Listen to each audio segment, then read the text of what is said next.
to the American Red Devils podcast. I'm John. I'm Alex. And we're bringing you the best Manchester United news from this side of the pond. Woo, sir. How we doing? Ralph Rangnick's Red Army beats the Hammers at home. David Moyes, tactical genius, sir. Biggest performance of the year. It was a convincing win. Came with the goal, but United... tidy performance, came out from the beginning. West Ham made it difficult, but we had our chances. That Ronaldo chance, that was a big one. They came back a little bit in the second half, but United made the subs, taking Fred off, putting another attacker on. Martial even had his say, and United turning the screws in the last 10 minutes, sir. We had a couple chances. The Martial one, the Ronaldo one, and then finally Rashford gets the goal, sir. We didn't know if we could celebrate because we thought it was off, but it was on. What a goal. Headed into the international break, sir. It's a big one. We're in fourth place at the moment. How are we feeling? Sir, we were trading sideways. Boom, we're up, baby. What a win for Manchester United and our hopes for avoiding the Hans and Franz theme music, sir. It was a big match. United came out at home. Oh, the Stretford end absolutely kicking. The lad showed up finally. Like you saw some fight from him. It was good. It was gritty, both sides. We actually looked like a top four side. We looked like a team fighting against West Ham. It was even. I thought United had them in the first half. Opportunities missed. Varane had a good chance. Ronaldo with a great header from Bruno. You saw some class moves from United. We were just missing that magic in the final third. But we had it. Mentality, finally. The 09-10 kit from Nike had relentless behind the badge, and that was a relentless performance till the final minute for Manchester United with the right subs from our manager, Marcus MBE. Get in, son. That's what we've been dying for, sir. We've been watching shit football ever since we lost to Villarreal, and I'm finally telling you, we're back, baby! Sir, football, bloody hell, we are back. Back in the hunt, at least for top four, sir. The goalposts have shifted. That's fine. But we're talking about exciting football. We're talking about an impact on the pitch, like you said. Ralph, it was an improvement in the Brentford game. We saw it today. This is a different team than Brentford. Sir, play it.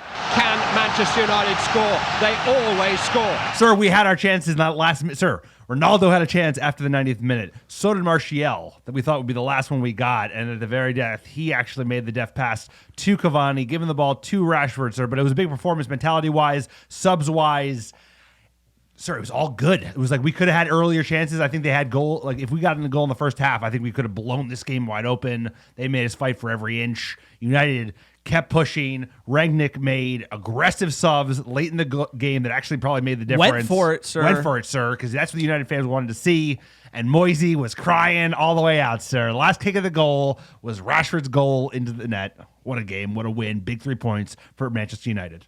And you got to take stock a little bit, sir. To all American Red Devils who've been listening week in, week out, sir, like you famously say, Villarreal, heartbreak, needed that trophy for Ole Gunnar Solskjaer start the season, and then boom, horrible skid. So you flew out to watch us get slapped around by the Scouse Bastards 5-0. Then you have the, why don't you just get rid of the manager already, but you keep him around for a couple extra games. You hit that low. Then you have Kara kind of showing some promise. Rangnick comes in, then the locker room drama. It's just been a rough ride, and now we're seeing something. It would take time under Rangnick, his 10th game at the helm for Manchester United, and you're seeing that spark, that fight against a good team. West Ham is playing well, and we showed up, sir. Again, for some reason, when we're playing a shit team, we look shit. Play a good team, we look good. Maybe Rangnick can dial up the consistency. That's what we need in an interim manager. Sort out the drama, find the good players. Martial getting involved, you'd love to see that. Keep him around. Why are we going to get rid of him? That's what I said from the beginning. He's a good player. We need him on the left. We need options in this attack. We're dying for goals. We got it today. Well done to Manchester United. Everybody enjoy this one. Have a dark ale. What a day, sir. What a way to begin. I'm buzzing. As you should be, because this was a big win, big performance. You talked about it. It's like, we were watching this game, sir. Is this going to be play well, lose the game kind of thing? We've been playing poorly, getting wins. We played well. We deserved to win. We won. We got the 3 points in dramatic fashion, late at the death. That's United way. But everybody played well. Like, we had some scrappy moments, gave the ball away a couple times. But Maguire looked like old Maguire. Varane should have had a goal. Ronaldo should have had a goal in the first half. Bruno was like, he he looks like his old self. He's slowing down a little bit. He's realizing he has more time on the ball, and he is being less careless with it, which is where he's the most dangerous. Or he looked like he was back to his old self.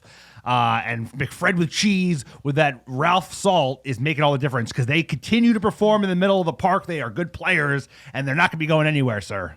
They're not going anywhere. Quick PSA for the podcast. If you like the American Red Devils and you want to support independent fan content, please check out our Patreon page.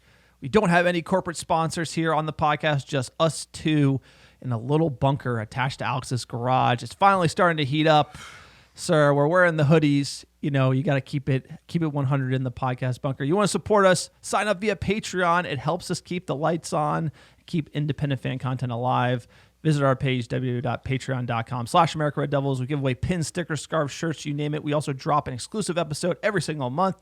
We're dropping one in January as well. Please check it out and sign up. Also, check out our website, www.americareddevils.com. Great fan-generated blog content. Alex has his part 2, Why Rangnick's the Man to Save Manchester United. It was posted yesterday, sir. Please check that out. And also click on store. We have some great merchandise. Like I said, we're wearing the hoodies. We got beanies, scarves, shirts, you name it. Grab something. It goes to support us directly, sir. Tell them about iTunes reviews. iTunes reviews or any reviews, whether it's on Spotify, wherever you listen to the American Red Devils. Great way to support the pod. And we're giving out free merch. I know you've heard it all before, but write another review and write 5 stars, obviously. If it's got cheeky banner, even better. We love it. And send a screenshot of it to AmericanRedDevils@gmail.com with your mailing address, and I will personally pick, pack, and ship some free American Red Devils merch straight to your door. Great way to support the pod. Helps us get found organically, sir, by other Muppets who love this great club, sir. Watched it. So we're looking for Suffer for Muppets, a long time, Manchester sir. United Muppets around the world. Exactly. Everyone on their couch yelling at their TV. So I was yelling and screaming at my TV today. Yelling at everybody. My wife was telling me, calm down. Shut But up. It was like 90 seconds, but I was like, yeah, I got to score right now. Like, We were not happy with I'll tell you, Martial. we were full Muppet City. The wife is yelling at me while I'm yelling at United, and then we score, and then we yell more, sir. So you know what? I'm in the doghouse today, but I'll take it. I'll take it. We got 3 points. Baby. That's all that matters, Let's right? go in. Manchester United 1, West Ham 0. I think the issue is a few words I use. My son, who Expletives. is 2, should not know yet. So I'm going to work on that We'll one. do it live. Fuck it. Exactly. Is that it? Let's get into the match at Old Trafford, sir. The starting lineup, we had Dave saves world number 1 in net. Tellus at left back, Maguire, Varane, center back combo. Maguire coming in. He captained the side, Delo on the right. Then you had the 3-man midfield, McTominay, Fred, Bruno Fernandez. You know, McTominay playing CDM and Bruno and Fred Bruno on the left, Fred on the right. Obviously, Bruno's playing all over the park. He had the license to roam, as he should. Alonga on the left, Ronaldo at number 9, and Greenwood on the right, sir. What'd you make of this lineup coming in? I mean, I like the lineup. Maguire was gonna be next in line, right? He wasn't Phil Jones like some cheeky people on Twitter said. Lindelof had the home invasion. He went back to Sweden with the wife and kids because they were all traumatized, understandably so. So Maguire's next man up, sir. Like you said in the last pod, play the man. He's 80 million pounds. He looked like it today. He looked, especially in the first 30, 40 minutes, he was actually like really putting it in physicality wise. So, like the 11, I like the 11, sir. Alanga and Greenwood, they deserve to keep their space. McFred have looked very good under the German. And Ronaldo back in it, sir. Who else? I mean, I like the lineup. I wouldn't have made many changes based on who was available. You could argue Rashford could come in for Alanga, because he got his goal. But at the end of the day, this is the 11. I didn't expect us to come out as well as we did, sir. Jumping into the first half, United come out compact, look up for a game, crowd behind them, look like we were the ones to take it to West Ham United. And that is what is amazing is we're looking up at the table at West Ham, and then you play them, and we look pretty good, sir. 20th minute, great chance for Ronaldo. Bruno with an amazing ball. I don't know how Ronaldo missed this dunk header. This is dunk header status. It is. It's one of those goals where you're like, you missed that, and United's not playing as well as they had been. West Ham could score in this first half. It could be an ugly, different type of game. So big chance. It was one of those vintage snappy over-the-top balls from Bruno that we actually haven't seen in a minute, which was actually reminiscent of his whole performance today, which was just top class. Yeah, it reminded me of the Fred to Alonga connection, our last match. 36-minute penalty shot. Ronaldo's fouled over the top, and Zuma topples over him, but no penalty, sir. John Mawson giving no penalties to Manchester United. They ain't. And, this game in the first half was particularly cagey. United was moving the ball well from side to side, even trying to penetrate. But that West Ham side is stingy. We did look good in these type of chances. This one was tight. Ronaldo, I think he's just earned that rep. He goes down a little soft. So I felt, like you said, I don't know where it came from, but the energy was higher. It was sustained level of energy. I felt we were moving the ball quicker. I thought we were actually doing a good job pressing West Ham United, making them make mistakes high up the pitch, getting the ball. But the final third, we kind of lacked that rub. Someone would go left instead of right. The final ball wouldn't come off, sir. I just kind of felt we were a little forcing it in the final third a little bit here. But we did look like we dictated the possession for the first half. We showed the important things. We were winning 50-50 balls. There was like a level of concentration in the players' actions, like heading the balls consciously to other players instead of just like hitting them into space and then having West Ham take the ball and counter us, which has been happening for the last 10 games. So it looked like it was more put together. So there looked like there was a semblance to what we were trying to do. Night and day from Brentford.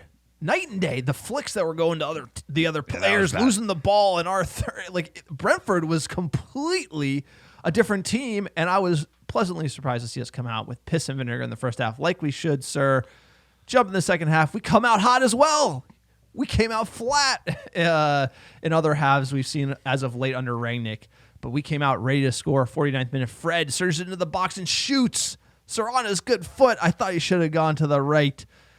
Good save from West Ham's keeper. But again, United pressing the issue. It looks like we weren't satisfied with the first half and we're come out to win. This looks like a vintage Manchester United.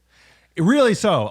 We had first half, had a lot of the ball. We had chances, but, no shots on targets because we were, like you said, not quite sharp enough in the final third, but we were controlling the game, right? We've talked about this concept. Ralph has talked about this concept. We haven't shown it, but today we were in control. In the first half, we were in control in the second half. Obviously, there are moments, United's got this in their locker where they're going to be vulnerable, failing to clear, sir. Sir, I'm looking for a word. Clinicality. I think is the word. You need it. We were really clinicality. Clinicality. Clinicality is the new term here on the podcast. 54th minute. Ball falls to Bowen after United failed to clear. Hits the side netting. Bowen looks to be one of those hard-working Old English players that come out of nowhere to try to spoil the day at Old Trafford. 58th minute for Varane. Amazing header opportunity. We've been dying for a goal from a header. Varane, open header. Just missed. So we've been dying for an in-swinging ball this good from a corner. This was a great ball in. I think it was from Telles.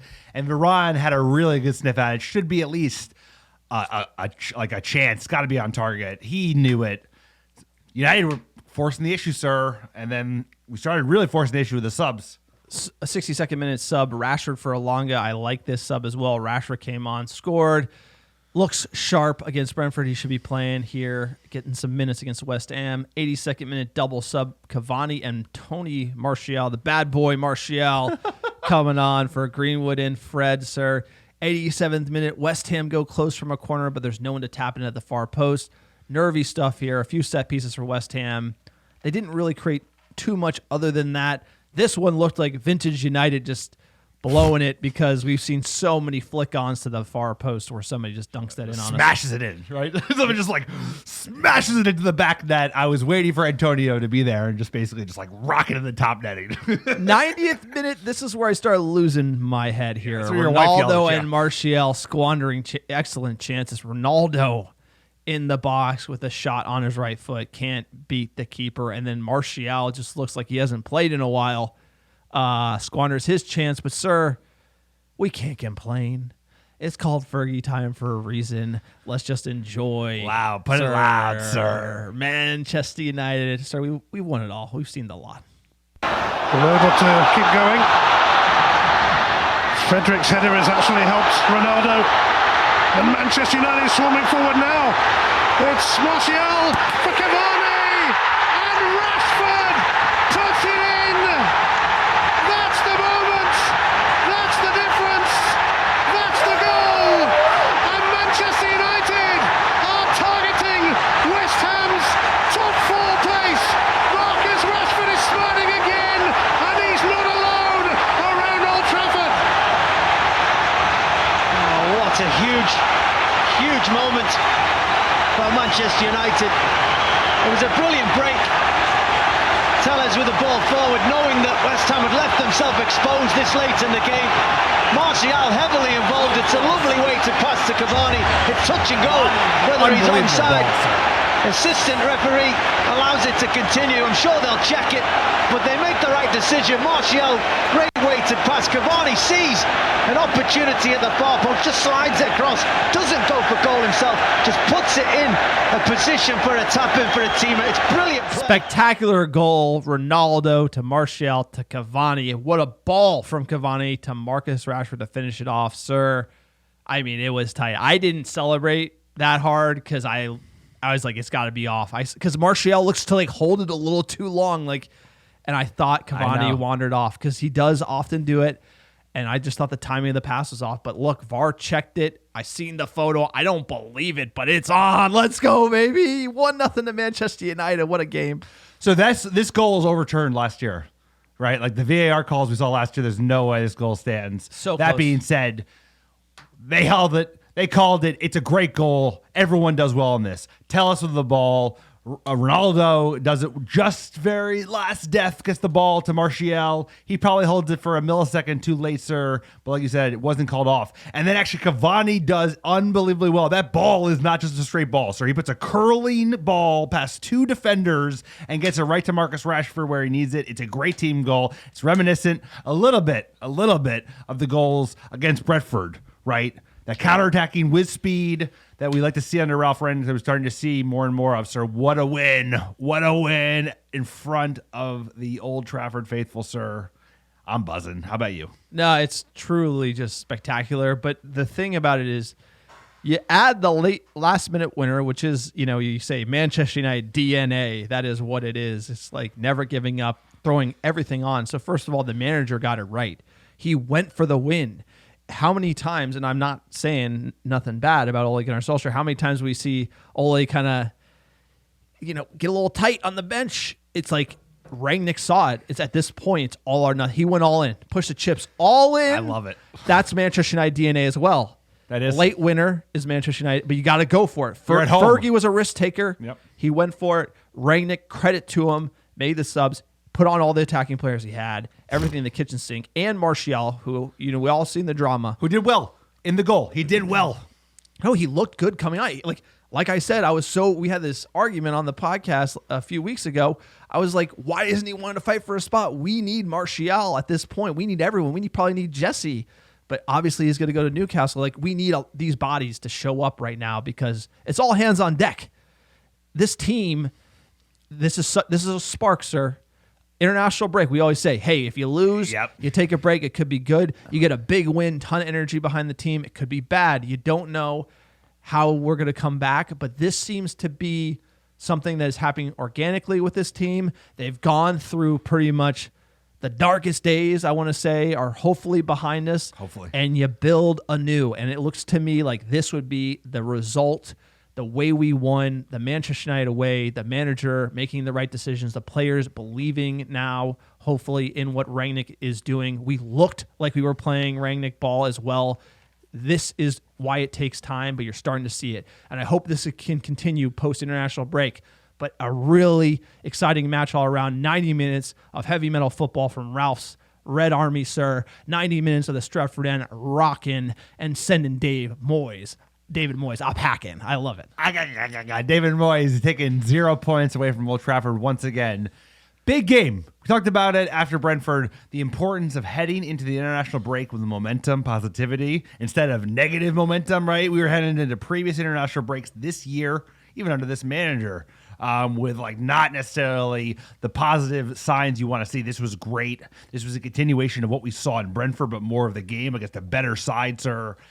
Best performance for United this season, and obviously best performance under Ralph. And also, it's like you're seeing what he's looking to do, right? Like the passing was better, the movement was better, and the countering is better. We've just been more direct with our play. We've been less we've been less wasteful with giving it away, and it's very promising, sir. It's a lot to build on, and you can tell it's like Ralph knows.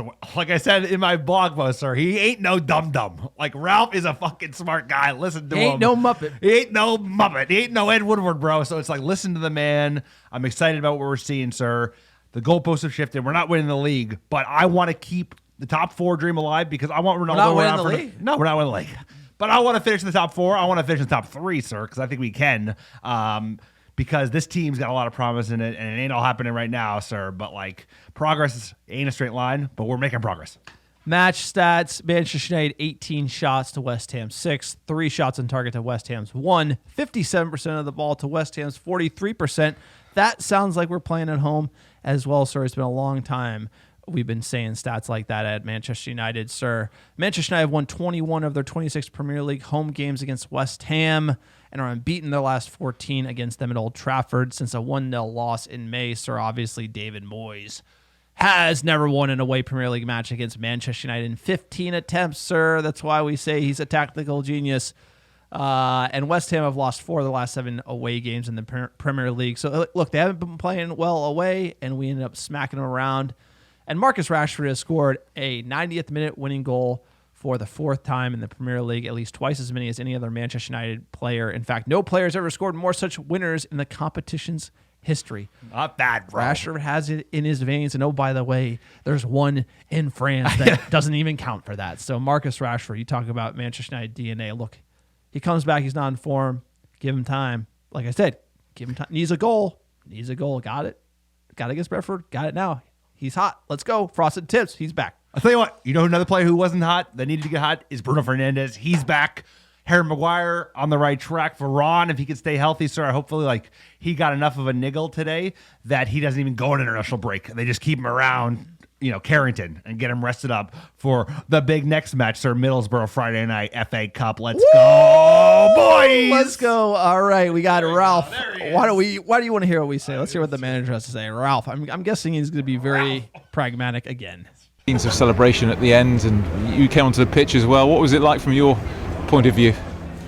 I mean, it couldn't have been better than that. If you score in the last second of the of the game. It was amazing. I mean, the atmosphere, the Red Army was pushing the team for 94 minutes. Great atmosphere, and I can only say congrats and thank you to the support of the fans. That made us a lot easier for us. As I said, enormous, important win, and physically a great performance. We didn't always find the right solutions in possession of the ball, especially in the final third of the game. But the way we played defensively, after having played only 3 days ago at Brentford, I was really impressed by the team. Yeah, it was a very good one, especially because we play against a good team, a team that we were very close in the table. So it was a massive goal, a massive win for us. The fans, they've been amazing the whole game. We keep trying, we control the game, I think, from the beginning. But we believe, we trust in ourselves. We fight until the end, and we score a beautiful goal. Yeah, it's nice to hear De Gea happy at the end of a game. We feel like we only hear from De Gea when he's sad. We got it. He's been robbed of a lot of clean sheets, which are a big thing for a goalie, right? He's going for the record. He's going for Schmeichel's clean sheet record at United. He's about 20 off at the moment, I believe. And he's been robbed of some great performances from some shit defending from this team. Today, the defense defended very well. Best defending we've seen all season. Yeah, he didn't know Dave saves. He had like a 1, but very little to do for him comparatively. So good to see him smiling with not much to do, sir. And Rashford smiling after the fact as well. Like you said, dude, we know he's talented. He just needs to start thinking less and just like playing that football like we know he can. And today he was doing it. Looked great. All right, let's check in with the table, sir. Manchester United in 4th place. We don't celebrate that on the podcast, but when you were 7th to start the day, you can smile a little bit. We've played 22 games. We have 38 points. Chelsea has played 23. They have 44. We win our game in hand. We're at 41. 1 game behind Chelsea, who are supposed to win the league. Also, Liverpool has played 21 games, 45 points. Shitty 22 games, 56 points. They are losing, though. City's losing for once, finally. They may be able to end this run. What's the score? 1-0 against Southampton. Away. All right, come on, Saints. Come on, Saints. West Ham behind Manchester United. This is where it gets interesting because although we might be in fourth today, we have a lot of games. Teams have games in hand behind us. West Ham's played 23 with 37 points, so we got them with a game in hand. If we win it, we're on 41. They're on 37. The key here is Tottenham, the Conte's team, playing well. 19 games, 36 points. So they have 3 games in hand with 36 points. They win all 3 of those, sir. 45 points. So we're behind. They're ahead of Chelsea at the moment. And then Arsenal with 20 games with 35 points. Again, we have 2 more than Arsenal. So if they win both of those, they have 41 points. We're 1 game behind them. So because of COVID cancellations and all this stuff, I'll give you the 538.com predictions because their analytics account for the adjustment here. Manchester United chance to make top 4, 16%. Arsenal 38%. Tottenham 43%. Now, here's the thing about algorithms at 538.com. You can write the algorithms as much as you want, but there is no bottler factor in the algorithm. There's no Spurs factor. And I know. There's no Arsenal factor. They don't put in less 100 years of bottling. There's no bottling there's DNA. There's no ratio they adjust for just choking. I know that Tottenham chokes. I know when Harry Kane gets close to anything, he wilts. This team is soft. Conte might be hard. He's got him playing well. How long can that last, sir? Same with the Gunners, bro. Same with the Gunners. Arsenal, young team, Arteta, bottlers. So if you're looking at this setup here, as far as where we're headed, it's it might say 16% because of the algorithms and the games in hand and all this nonsense. But I know when push comes to shove and we get in a race, we got Bruno. We got Ronaldo. We got Cavani, sir. We got big players. De Gea. Exactly. And we're going to be going for it. So we're right in the mix. Big 3 points puts us right in it. There's basically half a season left, sir. So it's we're hitting form at a really good time. We got some good games coming up in terms of hold on a second, sir. Give me a chance. Tottenham, they got big games coming up in the next 5. So they got Chelsea next. So that's a big one right there. And then Southampton and Wolves, tough teams. Then they're playing City. Then Leeds come. So and then we've got some winnable games coming up, sir. We'll talk about that in a second. United's next 6 weeks. And then it gets real, before the Cities and the Athletico show up. But good time to start picking up some points against winnable sides for United after international break, after we take care of Middlesbrough in the FA Cup, which is what we're worried about, sir. So we're 38 points. Shitty's on 56. 6 games, sir. We just need to lose 6 games. That's it. We're even with them. 6 games. That's all it takes. Pep Guardiola, blow it, please, somebody. Here's the thing. We're not going to win the title, but I have a feeling. You don't think? Something about it, sir. I got a feeling that this whole runaway Cities won the league, they've definitely been able to get away with it so many times. I think they're going to stumble. I think at some point it's going to be within the grasp of the Scouse Bastards or Chelsea. I do think they're going to stumble. They'll probably win it, but it will get to 3 or 4. It might be I do think it's going to be an interesting race just because of the way things have gone with COVID and the catch-up fixtures. Sir, they can't be playing this good for this long. They're going to revert to the mean. Well, you can't do. They've won 15 games in a row or something absurd. Today's game is a big one, right? If they actually lose, I think that takes a little mojo out of them. But if they find a way to turn around the Saints, dude, no one's catching them. This is how dare you, dude? They've not lost a game. Rooting for them, bro? No, of course I'm not rooting for them. I'm rooting for the fucking Saints. But I'm just saying, this is a big one because they're down.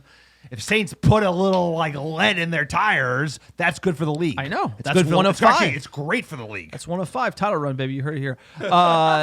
This straight from the Muppet's mouth. All right, we got looking at our next match. We're not going to break it down. We got international break. 6 weeks. We're going to be doing our U.S. Men's National Team Takeover podcast midweek, previewing the big 3 games for the U.S. Men's National Team on the road to qualify to Qatar 2022, sir. Be very exciting. I am pumped for that. I think I always watch United States Men's National Team during international breaks. World Cup qualifying is a must watch. They're in it. So I don't know if they can wrap it up this session, but it's getting close, right? I think we have 5 games left. This is the 3 of the 5. So, a big time for the U.S. Men's National Team qualifying for the World Cup. So we'll do a preview there. Watch those games, and then we'll recap it and preview Middlesbrough on the back end of international break. So we'll get you 2 podcasts over international break, plus Alex is going to continue his column on Rangnick taking the wheel at Manchester United. So the problem with me writing these blog posts is I start writing and it just keep going. It's like you on the pod, but I just need to tell you to shut the fuck up and call it an hour and a half. It's like it's going to be a 6-part series because I keep just because we love this I can write club. 5 pieces on the Glazers, all the mistakes Ed Woodward's made over the last 10 years. So you can fill columns on this. Sir, there's a series of novels to be written about it. Not novels, it's real life, bro. Yeah, Manchester United stock in the tank as well. Ed They don't Woodward care. They draining don't- this they don't club care, out. bro. So $3 million. just giving you the idea of £3 what million a I year, know. sir. Just giving you an idea of what we got planned. International break. Pod never sleeps. We'll be here doing the takeover, which is always fun. We'll try to get our boy Mike on. He's the expert. Otherwise, you're going to hear the U.S. men's national team Muppets yapping about Not things. experts. Opposite of experts.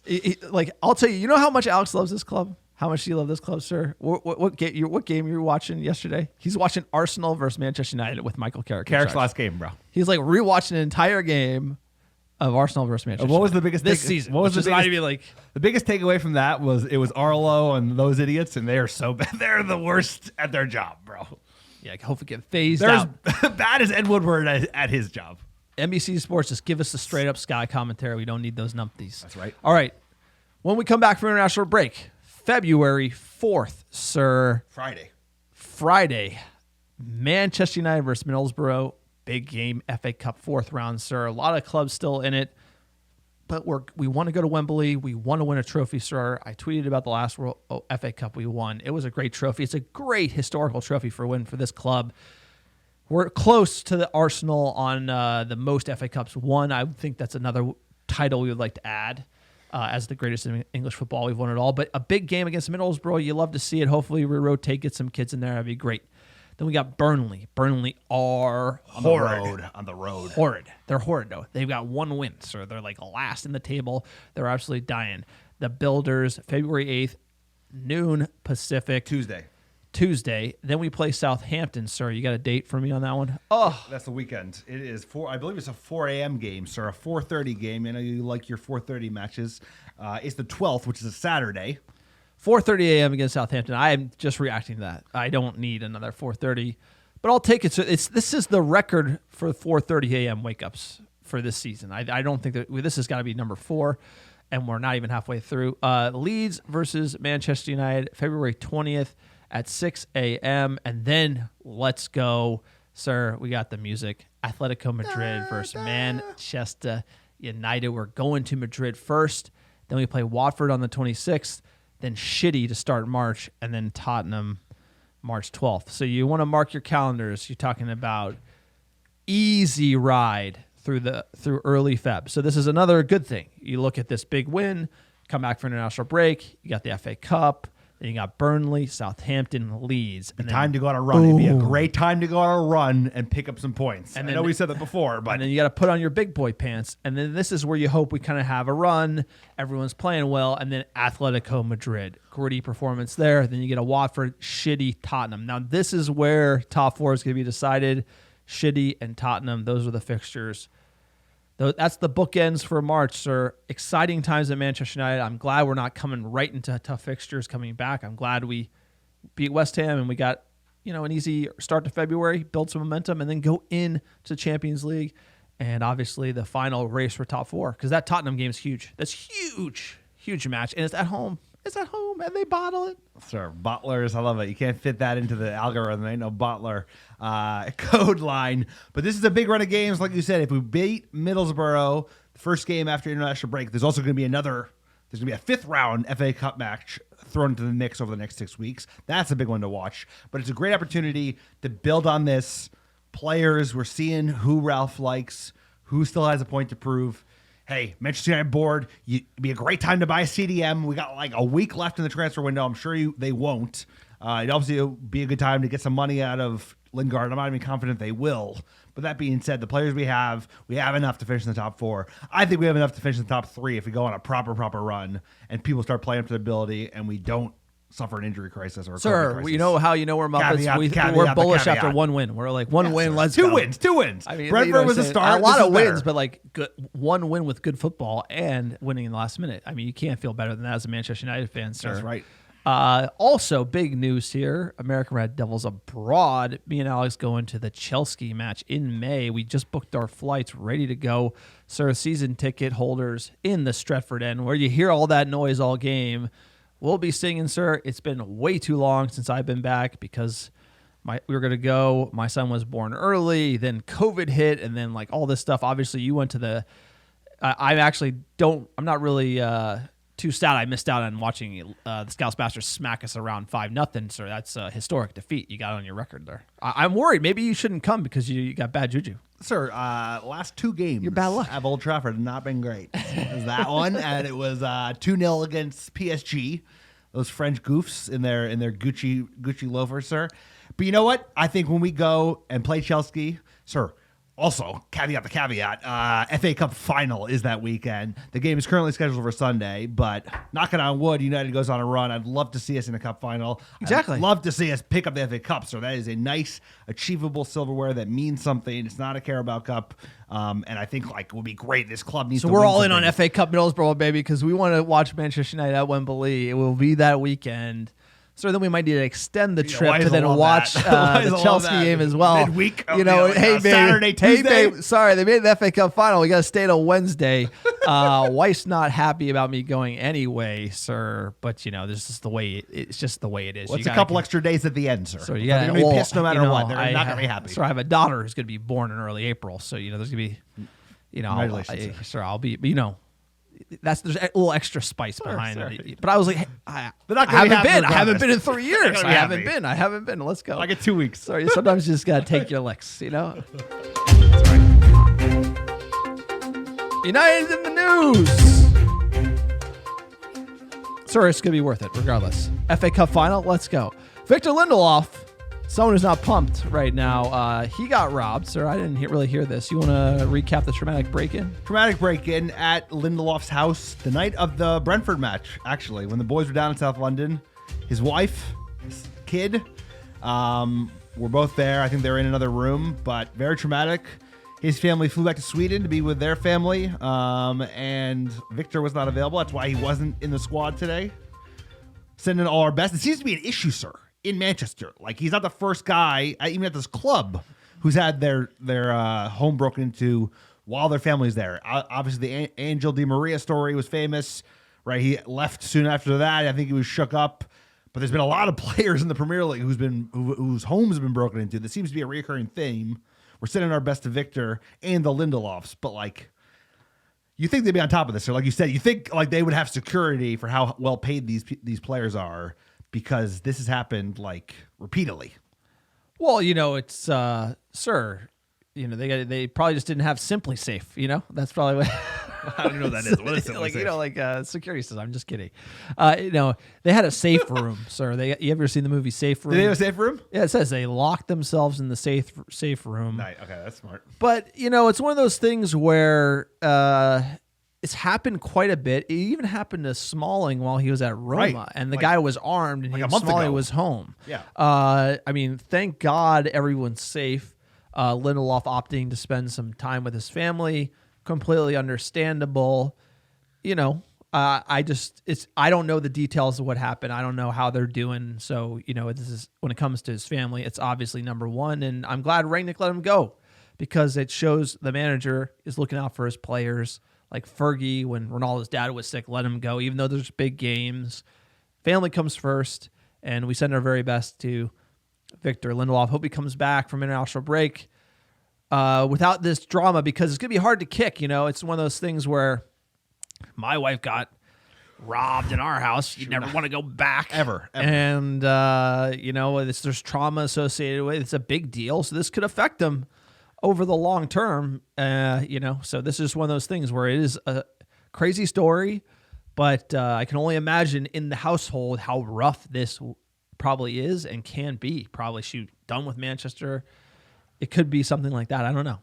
No, that's a very good point. We're hoping hoping for the best in terms of their ability to bounce back from this, but like you said, we've seen this where you break into the player's house and the wife and kids are affected, they'll leave the club because they're like, dude, I didn't deal with this when we lived in Lisbon. You don't feel safe. When we lived in Lisbon and you played at Benfica, like we didn't have to deal with this shit. And now we got to deal with this shit. You wouldn't think it's happening in Manchester, Milan, wherever, but like you said, it could rattle a player out.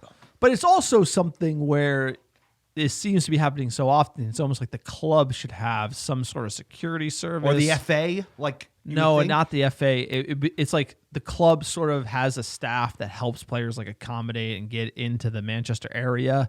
And if there's known crime, they could help. There's something there where like the club at this point, if it's affecting players to this extent, like it killed Di Maria. Like you spend $70 million on a player, he gets robbed, and then he hates the place, wants to leave. It does harm the investments for the club, and I think Rashford has like those big dogs. Like I think Rashford and Pogba have these like big attack dogs. So does Greenwood, so does McTominay. They all so like, I don't know. Like just have like 5 giant like rabid attack dogs. That's a solution. That is a solution. A guy falling asleep in a car outside, they probably get past him, but I don't know. Either way, it's tough. We wish Lindelof the best. Next article here: Manchester United out of Haaland running. Holland, sir. We're talking about Holland on the podcast. Light news, bro. This. Light news week. Holland's going to Real Madrid. Who could have seen this coming? Apparently they're getting Holland and Mbappe, sir. Wow, good for them. Good for them. Yeah. There you go. We're not getting Holland. We missed them. This is the best part. Is he fails to Holland, FC Salzburg, 20. Yeah. Dating back to 16 years old at Molde. We could have signed him from Molde. Yeah, you could have signed him at 18 for £3 million. John Murtaugh, he's our current director of football. He got the time zones mixed up, which is like, something I did when I was like an analyst. 22, bro, like mixed up. Oh, there's multiple time zones in Europe. I'm sure Ole was literally like, and this is the one thing where like, you can't save Norwegian manager. He couldn't find the best Norwegian talent ever. Because like he probably told him like sign this. He was probably like telling them you have to sign, like telling Murtaugh, please sign this kid. He's amazing, and like literally slept in. If for you the could call. understand like the fumble that was involved, it would be unbelievable. So like United, Amadou Hadera plays RB Leipzig.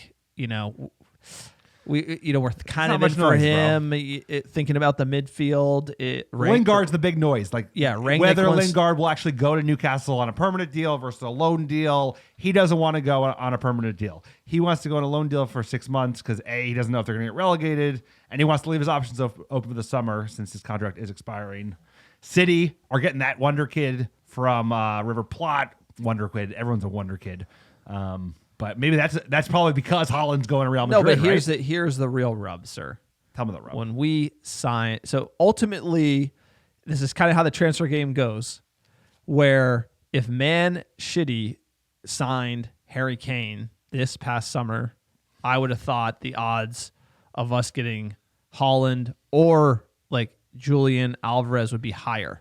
But signing Ronaldo, robbing him of going to City, we kind of gave up on that because now City still needed the number 9 and we need a number 9. So now we're going to continue to compete with them and the Madrids of the world. So the way the dominoes kind of fell, I thought Harry Kane going to City was great because he's not that good. I wouldn't want him anyway. And then they would be out of the number 9 search. So obviously Julian Alvarez, someone we were allegedly linked to, I think more from his camp because he was trying to drum up interest, is now going to City. And he's younger and a better prospect than Harry Kane. Harry Kane going to City, I'm not worried about that at all. He also fits the Pep mold, right? Like he likes Latin players. Obviously, look at his starting 11.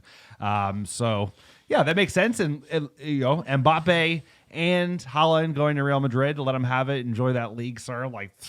Enjoy that league. It's like unwatchable La Liga. So these what days. came out here? A recent report by the Athletic, Sam Lee revealed that Pep Guardiola would much rather sign an established striker, despite the current success of his tactical setup. And Haaland is really going to be the big deal. Where, per the Daily Mail, Manchester City are set to face a battle to convince the Norwegian striker to pick the Premier League over La Liga as his next destination. So it kind of makes sense that the Madrid move would be on.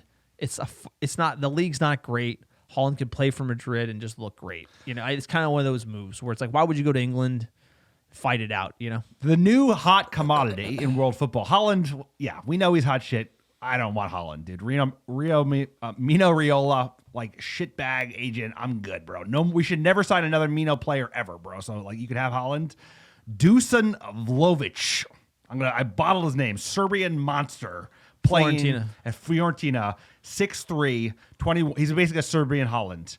And he's the new hot shit in football after Haaland, dude, because he's a monster. He'd do great in Premier League. I think that's who City's going for. That's who we should go for. Like you said, we won't go for because we got to probably invest in multiple midfielders ahead of a striker. But he is the player. Arsenal are like pathetically going after him. He doesn't want to go to Arsenal, obviously. He wants to go to a big club. So that's the player to watch, sir. He's banging in goals in Serie A, like one after another. So, hey, if we can't get Haaland, next best thing. We got the comes from Serbia connects, right? Vidic, Matic. I think the best thing, realistically, Manchester United could do in the summer would be to sign 2 midfielders and a center back. Yep. And qualify for top 4 so we keep Ronaldo and have the youngsters work around him. Right. Like that, like we gotta stop with these shiny attacking objects. It's like you can't. It's like when I'm parenting, you'd be like, you can't have another Sancho until that Sancho starts playing well. You know what I'm saying? It's like you don't need more. Like we don't need more attacking players. We have plenty of them. We need to start strengthening the bottom half of the spine. We got the keeper. We need another quality center back. We need 2 midfield players because we need depth there. And I think we would be a good team. I don't know if we can compete for the title, but these shiny object strikers, sir, it's like Facundo, Ahmad, like start getting these guys through. Chong, sir, like I like Gardner coming back. We got to sort out what we got first and then kind of move on. But I do like the idea of keeping Ronaldo and having the youngsters because that's the best option versus taking a punt on these crazy 90 million pound guys that come in. Like look at Lukaku at Chelsea. No, I'm with you. I'm totally with you. And I think that actually, when you see the writing on the wall, the best case scenario is win an FA Cup or at least like go like have a run in the Champions League, maybe get to the quarterfinals, like give something for the United fans to get excited for. Finish comfortably in the top 4 so Ronaldo stays, shore up the midfield because I'm confident on the attack. You know why I'm confident in the attack? Because there are other Anthony Elangas ready to rock, bro. Like our academy is very good right now. We have one of the best academies in the country, and I think it's going to keep producing talent. So we should buy like the Ahmad Haderas, like these kind of like workman midfielders that we need. Right, Modric's got to go, Pogba's leaving, Lingard's going, and focus on building that spine back. Like you said, the attack is there. Greenwood's going to get better. Joe Hugel in the academy. There are all these academy like lads, including like proper strikers, like number 9s, like classic number 9s that could be ready. As well as number 10s, Hannibal. Don't forget about him. Hannibal's going to play the midfield, like you said. Like Garner is a player, so like we got it. We just need to kind of, like you said, no more big money crazy signings until Sandro comes good. Let's get Varane humming, and a manager. And a manager. Yeah, that too. We need a manager and a director of football. All right, let's get into fan questions here. We're going to start it off at mhersey5. Quote, I said it a few weeks ago, all Rashford needed was a goal and he'd be back. It was an honor to watch that game. It reminded me of old United and late goals in Fergie time. If I wasn't hungover, I'd have a dark ale, sirs. Absolutely. Sir, you got to wake up early to watch these games. I was not hungover, although I was tired. I did not sleep very well last night, sir. Michael, I was hungover, and it's called hair of the dog, sir. Have an ale. You feel much better. I'm going to have an ale and watch this game again later because it was fun to watch. I know we were yelling at TV because we wanted a goal, deserved a goal, but that game was a joy. It was just like United was fucking fighting. They were fighting, and they were playing football, and they were going for it, and that made me proud. And it's been a while. At Dave Pause, 80 minutes worth of control and a last-minute winner from an Academy player. What more can I ask for, sir? That's right. Absolutely. And Man United, DYL, quote, deserve the win. I thought we were incredible today. Honestly, come on, you Red, sir. This positivity we haven't felt in so long. We're absolutely buzzing here at the American Red Devils. Jamal Mota, sirs, Fergie time winner by our MBE. This game felt different. Maybe we haven't fully turned the corner yet, but more promise for sure. There were moments in the first half where we had control of the game, clinicality, subs created the win. Hats off to Ralph. Did we get a January signing? Doubtful. # glory, glory, Man United. At Jordan_R, this felt like the most complete game under Ralph so far. At you, Bosun, Sir Marcus, thank you. Ralph spot on with the subs, and back four looked solid. What a way to start the weekend. Totally. The back four looked solid. We Really have not did. said that much this season. Huge Harry Maguire coming in, playing like Harry wearing the England shirt. That's all I ask. He played well. Dude, they played like the Varane Maguire partnership on paper that we were all hyped about in the summer. So he's playing. I mean, that was just one game, but that was the best Maguire we've seen, just because he was going into tackles, he was being aggressive, he was being fearless, pushing the ball forward. We need that. You're gonna be our captain, bro. You need to be fearless. This club has been built on the backs of fearless captains. Own it. At golfpro_x2, quote, Martial legitimately changed the game. We all know there's a player in there. Just so sad how we've handled him. I totally agree. There's something about that, like with Martial, it's like we have a photo of him in the podcast bunker scoring against the Scouse Bastards, that amazing goal that kind of put him on the scene at Manchester United. And he's a special player. He always has been. There's been ups and downs, and then when Rangnick come in, like his camp pushing hard for the move, and I don't want to see him push hard for the move. I want to see him fight hard for his spot, because you know what? He'd probably start on the left for Manchester United. He'd give a longer run. I think performances like this raise all boats, or I really would like him to stick around, not go on loan. We don't want to sell him on loan on cheap. We need him. So hopefully this is the beginning of him coming back in the team. No, I mean, we've failed him. We failed all the players, bro, based on the club's management by the Glazers and Woodward, just chopping from one manager to the next. He's failed us at times, right? But like that being said, everyone can have a new impact tomorrow. The whole point is, like, are you here to play? Today he came on, he made an impact, he played with heart. And that's all United fans want to see. Exactly. Whatever happened with the manager, with the call-outs, whatever, the fucking agent, all that shit, doesn't matter. We care good about on football. Rangnick to just put him in. Dude, Yeah. exactly, bro. Because that's how Rangnick plays. He plays it straight down the middle. He's honest, too honest with some of these players, but he called it straight with Pogba, with Martial, and I think he did it right. And then he played him, and he made a difference. Martial botched his one chance and then played it perfectly, maybe a millisecond late, but we didn't get we got the great call. Doesn't matter. 3 points, and good on Martial, sir. Like you said. Counts. Racing tide lifts all boats. Everyone's starting to buzz. Everyone's feeling good and positive about the team. There's going to be less leaking now. Ain't going to be all these people like, oh, everything's terrible when we win. Exactly. And we're going to finish it off with this one. At Marco Nunez 408, quote, the ball's on Ralph to bring on 2 forwards and pull an 8 off made the difference. That's right. Ambitious manager. I'm going to end it on that one, because talk a lot about Ralph's been getting these players. He comes in, like Roy Keane said it, these players will throw the next one under the bus. They tried to throw him under the bus, sir. They put everything in the rags. They did. They really did. 10 players, 11 players, 17 players. 17 players United. Don't like him, don't like working, don't like this, don't like that. It's like when you have a kid. You let him whinge, dude. You let him cry. You let him whine. You done? All right, you want to start playing football? Here we go. And then the balls of him to make this type of move can't be understated. He's held this together, sir. Lesser men would have just bounced. Dude, he is exact. Like, I mean, I'm telling you, that's why it's going to be a 6-part series on the blog. Check it out. He's what we need. He's exactly what we need. He's refreshing. He's pragmatic. He's smart. And he's also like not taking any bullshit from these prima donna players, sir.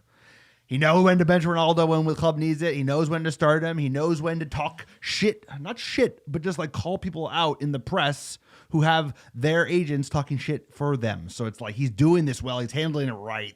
He's the guy to pick the next manager. He's the guy to run the front office, bro. Listen to this man. Listen to who he wants. He wants Eric Ten Hag, not Mauricio Pochettino, bro. Listen to him.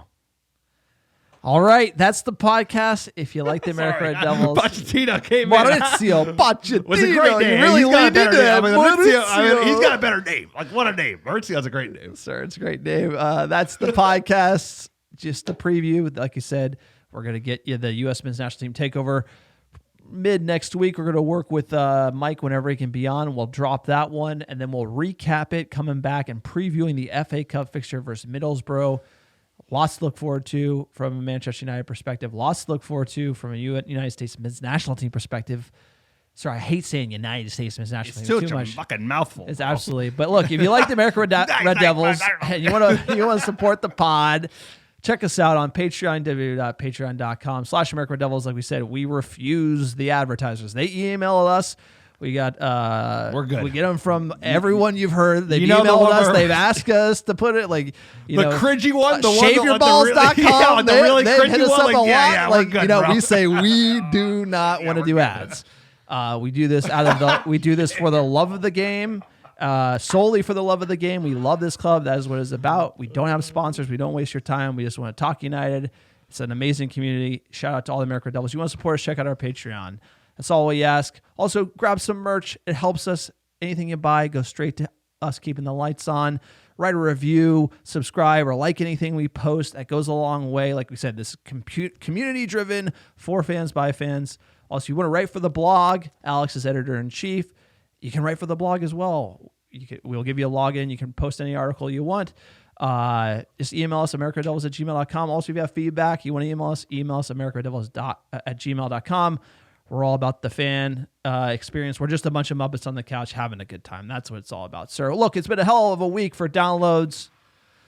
We got some cities that Alex is going to mispronounce. You ready? Mispronounce. Now, as I mispronounce, sir. There you go. So Not very clinicality. Clinicality.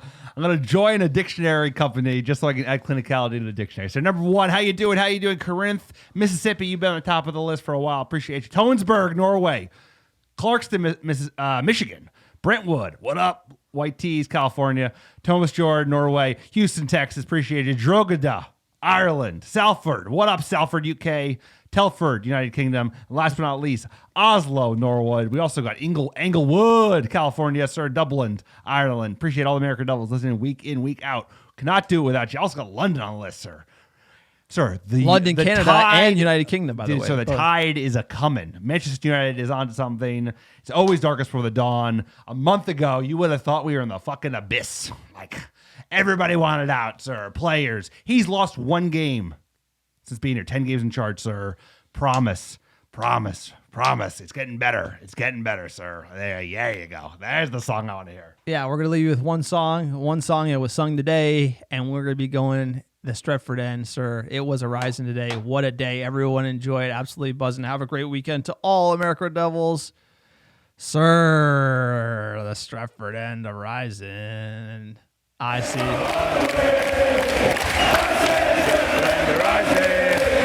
I say it's trouble on the